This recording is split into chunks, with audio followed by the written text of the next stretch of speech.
Hello and welcome to another gauge demo from fitgauges.com.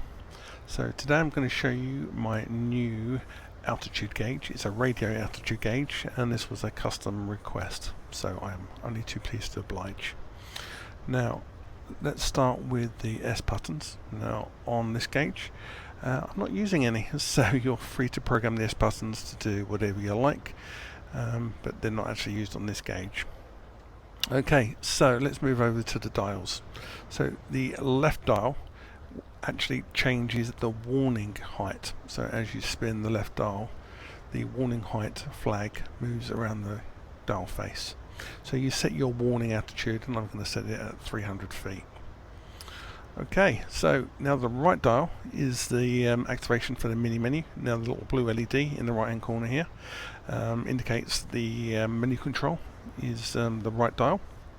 Now we'll spin the right dial to activate the menu.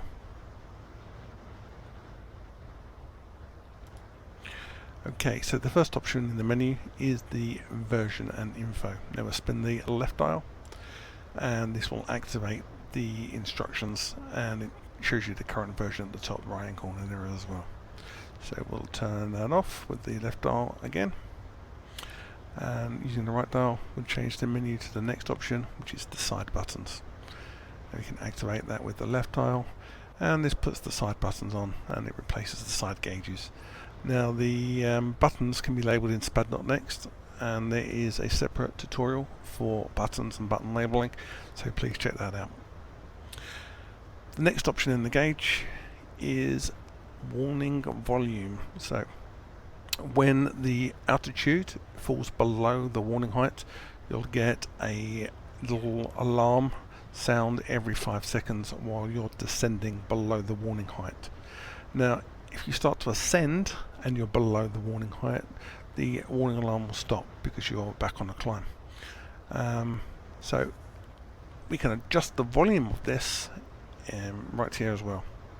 So we can move the volume up and we can move the volume down. So you can adjust the volume. If you don't want it to sound at all, you can turn the volume down to 0. But I'm going to turn it up quite high so you can actually hear it. Obviously you don't want it too loud because it can be quite annoying. Also you can, let's turn the gauge menu off, you can set the warning to 0, so you don't get any warnings at all. But I'm going to set it back to 300 and we'll activate the menu, and I'm going to set the volume fairly high. And then the next option within the menu is the glass reflections. So you can turn the glass reflection off and back on again. Please bear in mind that this turns the glass reflections off on all my gauges at the same time, so you can turn this off on any of my gauges that have the glass reflection, and it'll turn it off for all the other gauges as well.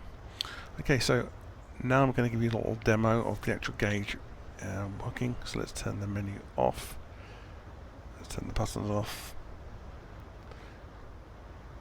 menu off, and let's go get the airplane in the air for you. Okay, so here we are in the air, starting a slow climb.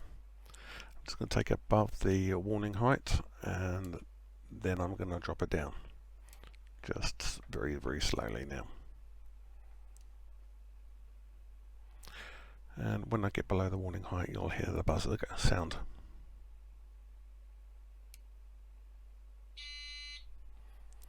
And that's the first. And as you descend, the buzzer will continue to sound until you start to create descent and a climb, and the alarm will go out and the buzzer will stop. So we'll start another descent, trying to keep it a little bit slower descent this time.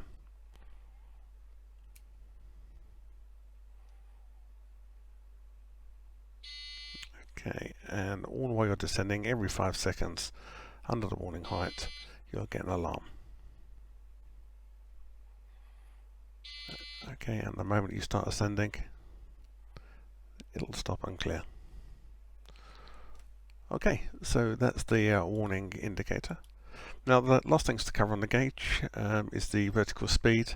So this is a standard side gauge on my altitude gauges. It basically shows you how fast you're travelling up or down. The green LED will give you an indication that you're pretty much level flight. Red means that you're descending or climbing way too fast, and obviously you've got the ground warning light which comes on when you're descending below the warning height, and when you're on the ground, that ground warning light is green as well. Okay, so that pretty much concludes the new gauge. I hope the demo was useful for you. If you haven't subscribed, please do so, and don't forget to come back and check out more of our videos soon. Thank you.